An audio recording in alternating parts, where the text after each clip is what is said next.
OTT വരാൻ വൈകുമെന്നുള്ളതുകൊണ്ട് ഇതുവരെ കണ്ടെത്തിയ ഹിഡൻ ഡീറ്റെയിൽസ് പങ്കുവെക്കുന്നു. വിഷ്വൽസ് കിട്ടാനില്ലാത്തതുകൊണ്ട് ചിലതൊക്കെ AI ജനറേറ്റഡ് ആണ്. ഡീറ്റെയിൽസിലേക്ക്. ചന്ദ്രയെയും കൂട്ടുകാരെയും കൊണ്ട് ഹോളി ഗ്രെയിൽ കഫേയിലേക്ക് എത്തുമ്പോൾ ചാത്തൻ വിസിലടിക്കുന്നത് ആലിപ്പഴം പെറുക്കാൻ എന്ന മൈഡിയർ കുട്ടിച്ചാത്തനിലെ സോങ് ആണ്. ഹസ്തല വിസ്ത പോലീസുകാര എന്ന ചാത്തൻ്റെ ഡയലോഗ് ഇതിനു മുമ്പ് മറ്റ് സിനിമകളിൽ വന്നിട്ടുണ്ട്. അതിൽ ഏറ്റവും ഫേമസ് ആയത് അർണോൾഡ് ഷ്വാർട്സ്നെഗറിൻ്റെ ടെർമിനേറ്റർ 2 എന്ന സിനിമയിലെ ഡയലോഗാവും.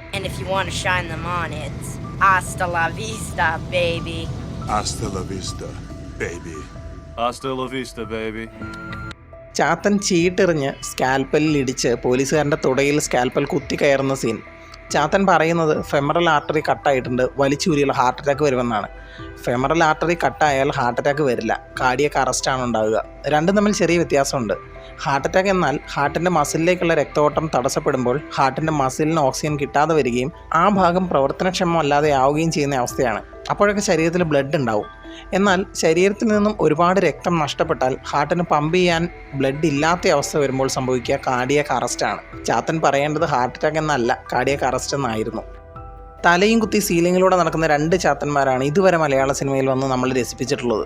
മൈക്കിൾ എന്ന ലോകയിലെ ചാത്തൻ നടക്കുന്നത് മൈഡിയർ കുട്ടിച്ചാത്തനിലെ ഫേമസ് രംഗത്തിൻ്റെ റെഫറൻസായി കാണാവുന്നതാണ്.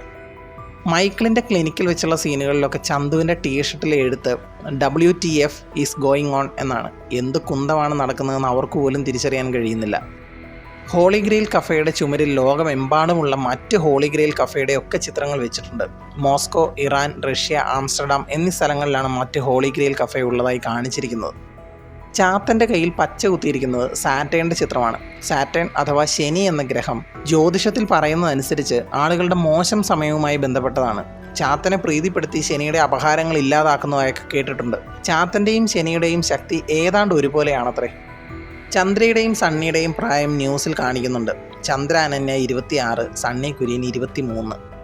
ടൊവിനോയുടെ ക്യാരക്ടറിൻ്റെ ഇൻട്രോ രംഗത്തിൽ അത് ചാത്തനാണെന്ന് കാണിക്കാൻ വേണ്ടി കീ ചെയിനിൽ കുട്ടിച്ചാത്തൻ്റെ രൂപം കാണിക്കുന്നുണ്ട്. ബാലരമയിലെ ലുട്ടാപ്പിയെ പോലെ ഒരു രൂപം. സണ്ണിയുടെയും വേണുവിൻ്റെയും മുറിയിലെ ചുമരിൽ ഒരുപാട് സിനിമാ പോസ്റ്റേഴ്സ് ഒട്ടിച്ചിട്ടുണ്ട്. എല്ലാം കണ്ടെത്താൻ കഴിഞ്ഞിട്ടില്ല, എന്നാലും കണ്ടെത്താൻ കഴിഞ്ഞ ഇതൊക്കെയാണ്: Vandanam, Dracula, inglorious basterds, snatch, shaun of the dead. Mister nobody news കണ്ടുകൊണ്ടിരിക്കുന്ന സീനിൽ ചാനലിലെ ന്യൂസ് ബുള്ളറ്റിൻ സമയം കാണിക്കുന്നത് 18:22, അതായത് വൈകുന്നേരം 6:22 ആണ്. എന്നാൽ റൂമിലെ ക്ലോക്കിൽ 2:50 കാണിക്കുന്നത്. ചിലപ്പോൾ ക്ലോക്ക് തെറ്റായിരിക്കും. ഹോം മിനിസ്റ്ററുടെ ഓഫീസ് ചുമരിൽ കാണിച്ചിരിക്കുന്ന യൂണിയൻ ഹോം മിനിസ്റ്റേഴ്സ് ലിസ്റ്റ് അവസാനത്തെ ഒരെണ്ണം ഒഴികെ വളരെ കൃത്യമാണ്. നമ്മുടെ ഹോം മിനിസ്റ്റേഴ്സിൻ്റെ പേരും അവരുടെ കാലഘട്ടവും തന്നെയാണ് കാണിച്ചിരിക്കുന്നത്. അവസാനത്തേത് യഥാർത്ഥത്തിൽ അമിത് ഷാ ആണ് ആവേണ്ടിയിരുന്നത്, പക്ഷേ അവിടെ മാത്രം സിനിമയിലെ ഹോം മിനിസ്റ്ററിൻ്റെ പേരാണ് ചേർത്തിരിക്കുന്നത്.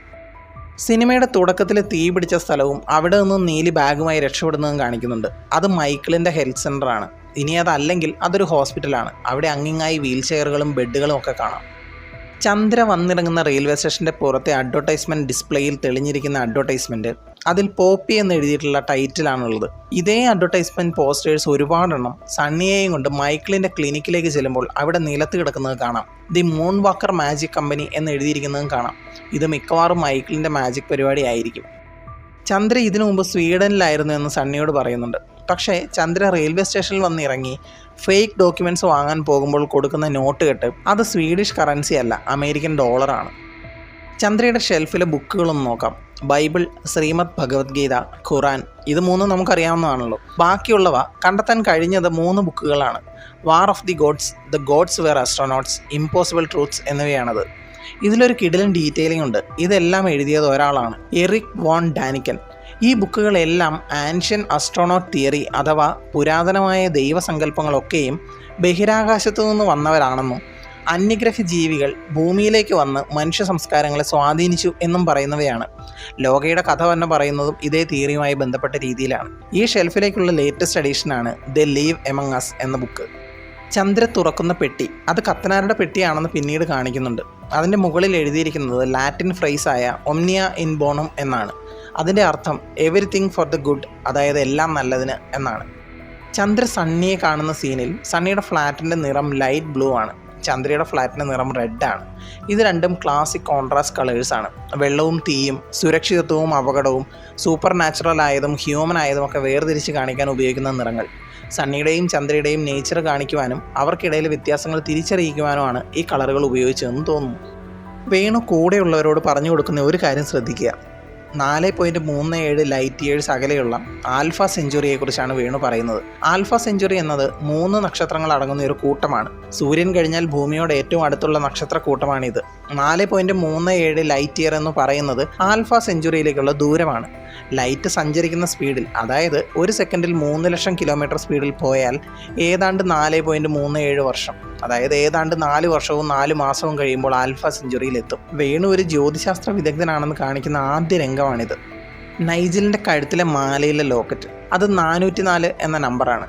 ഇടയ്ക്കിടെ കാണാതാവുന്ന നൈജലിൻ്റെ സ്വഭാവം കാണിക്കാനാണ് ഈ നമ്പർ. ഒരു വെബ്സൈറ്റ് വിസിറ്റ് ചെയ്യുമ്പോൾ അതിലെ ഒരു പേജോ ഫയലോ മിസ്സിംഗ് ആണെങ്കിൽ സ്ക്രീനിൽ തെളിഞ്ഞു വരുന്ന ഒരു സ്റ്റാൻഡേർഡ് റെസ്പോൺസ് കോഡാണിത്. 404 എറർ പേജ് നോട്ട് ഫൗണ്ട് എന്നത്. സണ്ണിയുടെ ഷൂട്ടിംഗ് സ്കിൽ സിനിമയുടെ തുടക്കത്തിലെ പാട്ട് സീനിൽ കാണിച്ചിട്ടുണ്ട്. സിനിമയുടെ അവസാനം സണ്ണിയുടെ ഈ സ്കിൽ ഉപയോഗിച്ചിട്ടുണ്ട്. മാത്രമല്ല സണ്ണി ഒരു ബ്രിട്ടീഷ് സോൾജിയർ ആയിരുന്നു എന്നും കാണിക്കുന്നുണ്ട്. ഹോളി ഗ്രെയിൽ കഫേയിൽ ചെന്ന് ചന്ദ്ര കറൻസി വാങ്ങുന്ന സീനിൽ, അതായത് ജോണിയോട് സെമിനാരിയിൽ നിന്നും ചാടിയല്ലേ എന്ന് ചോദിക്കുന്ന സീനിൽ ആദ്യം ചന്ദ്ര നോക്കിയിരിക്കുന്നത് ചുമരിലെ ഒരു ഫോട്ടോയിലേക്കാണ്. അത് കത്തനാരുടെ ഫോട്ടോയാണ്. സിനിമയുടെ അവസാനമാണ് ആ ഫോട്ടോ വ്യക്തമായി കാണിക്കുന്നത്. വേണു രൂപയ്ക്ക് ലൂണാർ എക്ലിപ്സ് അഥവാ ചന്ദ്രഗ്രഹണത്തെക്കുറിച്ച് പറഞ്ഞു കൊടുക്കുന്നുണ്ട്. വേണു പറയുന്നത് 2 ആഴ്ചയ്ക്കുള്ളിൽ ചന്ദ്രൻ ചുവന്ന നിറത്തിലേക്ക് മാറുമെന്നും അതിനെ ബ്ലഡ് മൂൺ എന്ന് വിളിക്കും എന്നുമാണ്. സിനിമയുടെ അവസാനം ചന്ദ്രയും സണ്ണിയും കൂട്ടുകാരും വേർപിരിയുന്ന രംഗം. അന്ന് സിനിമയിൽ വേണു പറഞ്ഞ പൂർണ്ണ ചന്ദ്രഗ്രഹണം നടക്കുന്ന ദിവസമാണ്. ബ്ലഡ് മൂണിനെ കാണുന്ന ദിവസം. ആകാശത്ത് ബ്ലഡ് റെഡ് കളറിൽ ചന്ദ്രനെ കാണാം. ആ ചുവന്ന വെളിച്ചത്തിലാണ് നീലി എന്നെഴുതി കാണിക്കുന്നത്. മറ്റൊരു കാര്യം, ലോക റിലീസായത് ഓഗസ്റ്റ് 28-നായിരുന്നു. സെപ്റ്റംബർ 7-ന് പൂർണ്ണ ചന്ദ്രഗ്രഹണം ഉണ്ടായിരുന്നു, ഏതാണ്ട് 2 വീക്സ് ടൈമിനുള്ളിൽ. ഇതൊരു അത്ഭുതമാണെന്നൊക്കെ പറയുന്നത് കേട്ടു. ഇതിൽ വലിയ അത്ഭുതമൊന്നുമില്ല. 2025 സെപ്റ്റംബർ 7-ന് ടോട്ടൽ ലൂണാർ എക്ലിപ്സ് നടക്കുമെന്നൊക്കെ സയൻസ് ഫോളോ ചെയ്യുന്ന എല്ലാവർക്കും ഒരുപാട് നേരത്തെ അറിയാമായിരുന്നു. സിനിമ റിലീസ് അതിൻ്റെ അടുത്ത് കൊണ്ടുവച്ചു എന്നതാണ് സത്യാവസ്ഥ. നൈജലിൻ്റെ ബർത്ത്ഡേ പാർട്ടിക്കിടയിൽ വെച്ച് ഒരാളുടെ കൈ മുറിഞ്ഞ് ചോര വരുന്ന രംഗം. അതെങ്ങനെയാണ് മുറിഞ്ഞതെന്ന് ആരെങ്കിലും ശ്രദ്ധിച്ചോ എന്നറിയില്ല. അത് ബിയർ ബോട്ടിലിൻ്റെ അടപ്പ് കയ്യിലെ ഇടിവള കൊണ്ട് തുറക്കാൻ നോക്കിയപ്പോൾ കൈ മുറിഞ്ഞതാണ്. DQൻ്റെ ക്യാരക്ടർ ചാർലിയെ സിനിമയുടെ അവസാനം മാത്രമല്ല മെൻഷൻ ചെയ്യുന്നത്. ആദ്യമായി ഇൻഡയറക്ട്ലി മെൻഷൻ ചെയ്യുന്നത് മറ്റൊരിടത്താണ്. ടോം ഐസക്കിൻ്റെ ചരമ അറിയിപ്പ് ന്യൂസ് പേപ്പറിൽ ചന്ദ്ര കാണുന്ന രംഗം. അതിലെ ചരമ അറിയിപ്പിന് മുകളിൽ കൊടുത്തിരിക്കുന്ന ഒരു ന്യൂസ് അവയവ കടത്തിനെ കുറിച്ചാണ്. മറ്റൊരു ന്യൂസ് പവൻ എന്നൊരു നൊട്ടോറിയസ് ഗാങ്സ്റ്ററിനെ ക്രൂരമായി കൊന്ന് ശരീരത്തിലെ അവയവങ്ങൾ കൃത്രിമമായി നീക്കം ചെയ്ത് കനാലിൽ തള്ളി എന്നതാണ്. എന്തായാലും ഈ ഓർഗൻ ട്രാഫിക്കിംഗ് ആളുകളാവില്ല ആ കൊലപാതകം നടത്തിയത്. കാരണം അവർ തട്ടിക്കൊണ്ടുപോകുന്ന ആളുകളെ കൊന്ന് കനാലിൽ, അതും ബാംഗ്ലൂരിലെ തന്നെ ഒരു കനാലിൽ തള്ളുമെന്ന് തോന്നുന്നില്ല. മിക്കവാറും അത് ചെയ്തത് ചാർലി എന്ന ഒടിയനാവും. ബോഡിയിൽ സിവിയർ ടോർച്ചർ നടത്തിയതായി ഇൻവെസ്റ്റിഗേഷനിൽ കണ്ടെത്തിയെന്നും റിപ്പോർട്ടിൽ പറയുന്നുണ്ട്. ക്രൂരമായി വില്ലന്മാരെ കൊന്നു തള്ളുന്ന ചാർലിയെ സിനിമയുടെ അവസാനം പരിചയപ്പെടുത്തുന്നുമുണ്ട്. ടോം ഐസക്കിൻ്റെ ചരമ അറിയിപ്പ് ന്യൂസ് പേപ്പറിൽ ചന്ദ്ര കാണുന്ന രംഗം. 2024 നവംബർ 21-ന് ടോം ഐസക് മരിച്ചുവെന്നും 22-ന് സംസ്കാരം നടത്തിയെന്നുമാണ് അറിയിപ്പിൽ പറയുന്നത്. നൈജലിൻ്റെ ബർത്ത്ഡേ പാർട്ടി നവംബർ 25-നാണെന്ന് സണ്ണി പറഞ്ഞിരുന്നു. സോ അന്നത്തെ ദിവസം നവംബർ 25-ആണ്. ആ ന്യൂസ് പേപ്പർ 3 ദിവസം മുൻപത്തേതുമാണ്. ജാങ്കോ എന്ന പൂച്ച ആ വീട്ടിൽ വന്നതിന് ശേഷം ഡോറിന് മുകളിൽ പൂച്ചയുടെ ചിത്രം വെച്ച് ഒരു വാർണിംഗ് നോട്ടീസ് പതിപ്പിച്ചിട്ടുണ്ട്. Keep door closed, don't let Django out. Venu റൂമിലിരുന്ന് കാണുന്ന സിനിമ 1984 ഇറങ്ങിയ പ്രേം നസീർ ശ്രീവിദ്യ അഭിനയിച്ച കടമറ്റത്തച്ഛനാണ്. സിനിമയിൽ നീലിയായി അഭിനയിച്ചത് ശ്രീവിദ്യയും കടമറ്റത്ത് കത്തനാരായി അഭിനയിച്ചത് പ്രേം നസീറുമായിരുന്നു. ചന്ദ്രയെ സണ്ണി പിന്തുടരുന്ന രംഗം. ചന്ദ്ര നടന്നു പോകുമ്പോൾ ക്യാമറ പതുക്കെ നീങ്ങുന്നത് ഒരു മരത്തിലേക്കും അതിലെ പൂവിലേക്കുമാണ്. അത് ഏഴിലം പാലയാണ്. പാല പൂക്കുന്നതും യക്ഷികൾ ആളുകളെ ആക്രമിക്കാൻ ഇറങ്ങുന്നതും ഒക്കെ കെട്ടുകഥകളിൽ ഒരുപാടുണ്ട്. ചന്ദ്ര യക്ഷിയാണെന്ന് ഫോർഷാഡോ ചെയ്യുന്ന ഒരു ഷോട്ടാണിത്. വേണു മൊബൈലിൽ കാണുന്ന വീഡിയോയിൽ പറയുന്നത് നമ്മുടെ ഈ ലോകം പോലെ മറ്റൊരു നിഴൽ ലോകം ഉണ്ടെന്നും നമുക്ക് ചുറ്റും അതിൻ്റെ പ്രസൻസ് ഉണ്ടെന്നും ഒക്കെയാണ്. ഈ വീഡിയോ കാണിക്കുന്നത് വേണുവിന് ഈ ഏലിയൻസ് മൾട്ടിവേഴ്സിനോടൊക്കെയുള്ള ഇഷ്ടം മാത്രമല്ല, സിനിമയിൽ നടക്കുന്ന സംഭവങ്ങളുടെ യാഥാർത്ഥ്യത്തെക്കുറിച്ചും കൂടിയാണ്. സണ്ണിയുടെ അച്ഛൻ ഫോണിൽ വിളിച്ചു എന്നും പറഞ്ഞ് വേണു ചന്ദ്രയുടെ ഫ്ലാറ്റിലെത്തുന്ന സീനിൽ വേണുവിൻ്റെ ടീഷർട്ട് പ്ലൂട്ടോ നെവർ ഫൊർഗെറ്റ് 1930-2006. പ്ലൂട്ടോയെ കണ്ടെത്തിയത് 1930-ലും സൗരയൂഥത്തിൽ നിന്ന് പുറത്താക്കിയത് 2006-ലുമാണ്. വേണുവിൻ്റെ മാലയിലെ locket destiny സിമ്പലാണ്. Harry പോട്ടറിലെ deathly Hallows സിമ്പലും ഇത് തന്നെയാണ്. ഹാരി പോട്ടറിലെ റെഫറൻസ് വെച്ച് പറഞ്ഞാൽ സിമ്പലിലെ സർക്കിൾ ഉദ്ദേശിക്കുന്നത് റിസറക്ഷൻ സ്റ്റോൺ എന്ന മരിച്ചവരെ ജീവിപ്പിക്കുന്ന കല്ലിനെയും, ട്രയാങ്കിൾ ഉദ്ദേശിക്കുന്നത് അദൃശ്യമാക്കുന്ന മേലങ്കിയെയും, ലൈൻ ഉദ്ദേശിക്കുന്നത് ഏറ്റവും ശക്തിയുള്ള മാന്ത്രിക വടിയെയുമാണ്. ഇത് മൂന്നും ചേരുമ്പോൾ ഡെത്ത്ലി ഹാലോ സിമ്പലാവും. ഈ സിമ്പൽ സൂചിപ്പിക്കുന്നത് മാസ്റ്റർ ഓഫ് ഡെത്തിനെയാണ്, ഭയമില്ലാതെ മരണത്തെ നേരിടാൻ കഴിയുന്ന ആളിനെ. അവസാനം സണ്ണിയെ രക്ഷിക്കാൻ വേണു മരിക്കാൻ പോലും തയ്യാറാവുന്നുണ്ട്. മാലയിലെ ലോക്കറ്റുകളൊക്കെ അത് ഇട്ടിരിക്കുന്ന ആളിൻ്റെ സ്വഭാവത്തെ പ്രതിഫലിപ്പിക്കുന്ന രീതിയിലാണ്. സ്വപ്നത്തിൽ ചന്ദ്രയെ കണ്ടു പേടിച്ച സണ്ണി ഓടുന്ന സീനിൽ സണ്ണി ചെന്ന് നിൽക്കുന്ന ആൽബർട്ട് ഐൻസ്റ്റീൻ്റെ ചിത്രം വരച്ച ഒരു മതിലിൻ്റെ മുൻപിലാണ്. ആ മതിലിൽ അങ്ങിങ്ങായി open your eyes, truth, wake up എന്നൊക്കെ എഴുതിയിരിക്കുന്നത് കാണാം. അതൊരു സ്വപ്നമാണെന്ന് കാണിക്കാൻ കൂടിയാവാം ആ എഴുത്തുകൾ. ചന്ദ്ര ആകാശത്തേക്ക് ഉയർന്നു പോകുന്ന രംഗത്തിൽ ബാക്ക്ഗ്രൗണ്ടിൽ പൂർണ്ണചന്ദ്രനെ കാണുമ്പോൾ താഴെയായി ഒരു ലൈറ്റ് തെളിഞ്ഞിരിക്കുന്ന ബോർഡ് കാണാം. അതിൽ എഴുതിയിരിക്കുന്നത് സെലീൻസ് എന്നാണ്. സെലീൻ എന്നത് പൂർണ്ണചന്ദ്രനെ പ്രതിനിധീകരിക്കുന്ന ഗ്രീക്ക് മിത്തോളജിയിലെ ദേവതയാണ്. വേണു വായിച്ചുകൊണ്ടിരിക്കുന്ന ഒരു ബുക്ക് മലയാറ്റൂർ രാമകൃഷ്ണൻ്റെ യക്ഷി എന്ന നോവലാണ്. യക്ഷികളെക്കുറിച്ച് പഠനം നടത്തിയിരുന്ന ഒരാൾ യക്ഷികളെക്കുറിച്ച് ചിന്തിച്ച് അവസാനം അപകടങ്ങൾ വരുത്തി വയ്ക്കുന്നതാണ് ഒറ്റ വാചകത്തിൽ പറഞ്ഞാൽ ഈ നോവലിൻ്റെ കഥ. സണ്ണിയുടെ അപ്പോഴത്തെ അവസ്ഥയും ഏതാണ്ട് നോവലിലെ പോലെ തന്നെയാണ്. കുമാരൻ്റെ കയ്യിൽ നിന്നും ബ്ലഡ് വാങ്ങാൻ ചന്ദ്രയും സണ്ണിയും പോകുന്ന സീനിൽ ആ തെരുവിലെ ഒരു ചുമരിൽ മൂത്തോൻ്റെ ചിത്രം വരച്ചു വെച്ചിരിക്കുന്നത് കാണാം.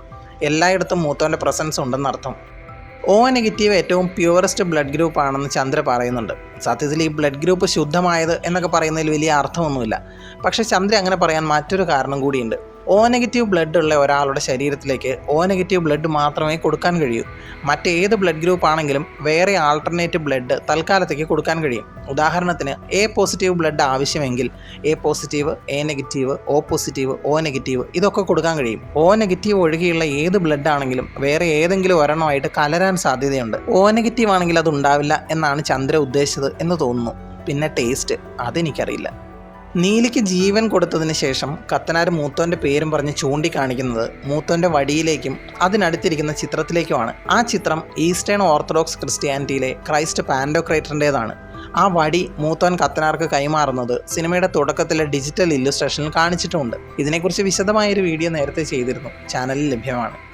നീലി തൻ്റെ മുറിയിലെ ബുക്ക് ഷെൽഫ് മാറ്റി സീക്രട്ട് റൂമിലേക്ക് പോകുന്നത് കാണിക്കുന്നുണ്ട്. നീലി ആ ഷെൽഫ് മാറ്റുന്നത് വളരെ നിസ്സാരമായിട്ടാണ്.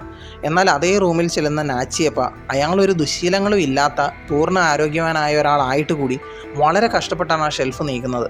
അസാധാരണമായ ശക്തിയാണ് നീലിയുടേതെന്ന് സിനിമയുടെ തുടക്കത്തിലെ മനസ്സിലാവുമെങ്കിലും ഇതൊരു കമ്പാരിസൺ സീനാണ്. ഹോളി ഗ്രെയിൽ കഫേയുടെ ചുമരിൽ വലിയൊരു പെയിൻറ്റിംഗ് ഉണ്ട്. ക്ലൈമാക്സ് ഫൈറ്റ് നടക്കുമ്പോൾ ചന്ദ്ര നടന്നു വരുന്ന സീനിനിടയിലാണ് ഈ ചിത്രത്തിൻ്റെ ഒരു ഷോട്ട് കാണിച്ചിരിക്കുന്നത്. ഇത് ദി ഡൊണേഷൻ ഓഫ് കോൺസ്റ്റൻറ്റൈൻ എന്ന വിവാദ ചിത്രമാണ്. ആദ്യമായി ക്രിസ്ത്യാനിറ്റി സ്വീകരിച്ച റോമൻ ചക്രവർത്തിയായ കോൺസ്റ്റൻറ്റൈൻ ഒന്നാമൻ റോമൻ നഗരവും പടിഞ്ഞാറൻ റോമൻ സാമ്രാജ്യവും അന്നത്തെ മാർപ്പാപ്പയായ സിൽവസ്റ്റർ ഒന്നാമന് മുൻപിൽ ദാനം ചെയ്യുന്ന ചിത്രമാണിത്. മാർപ്പാപ്പയുടേത് താൽക്കാലിക അധികാരം മാത്രമാണെന്ന് ചൂണ്ടിക്കാണിക്കുന്ന ഈ ചിത്രം നടക്കാത്ത ഒരു ചരിത്ര സംഭവത്തെ കാണിക്കുകയാണെന്നും പറയപ്പെടുന്നു. അതായത് ഇങ്ങനെയൊരു സംഭവം നടന്നിട്ടേ ഇല്ലത്രേ. ഈ ചിത്രം എന്തിന് ഹോളി ഗ്രെയിൽ കഫേയുടെ ചുമരിൽ വെച്ചു എന്ന് ചോദിച്ചാൽ കൃത്യമായൊരു മറുപടി എനിക്കില്ല. മേക്കേഴ്സിനോട് ചോദിക്കേണ്ടി വരും. കൂടുതൽ ഹിഡൻ ഡീറ്റെയിൽസ് OTT റിലീസിന് ശേഷം കണ്ടെത്തി പങ്കുവയ്ക്കാൻ ശ്രമിക്കാം. ലോകയിലെ കത്തനാരെക്കുറിച്ചും ചാത്തന്മാരെക്കുറിച്ചും ഒടിയനെക്കുറിച്ചുമുള്ള വീഡിയോസ് ചാനലിലുണ്ട്. കാണാത്തവർ കാണുമെന്ന് പ്രതീക്ഷിക്കുന്നു. വീഡിയോസ് ഇഷ്ടമായാൽ ചാനൽ സബ്സ്ക്രൈബ് ചെയ്യാൻ ശ്രമിക്കൂ. Thanks for watching. Will see you guys.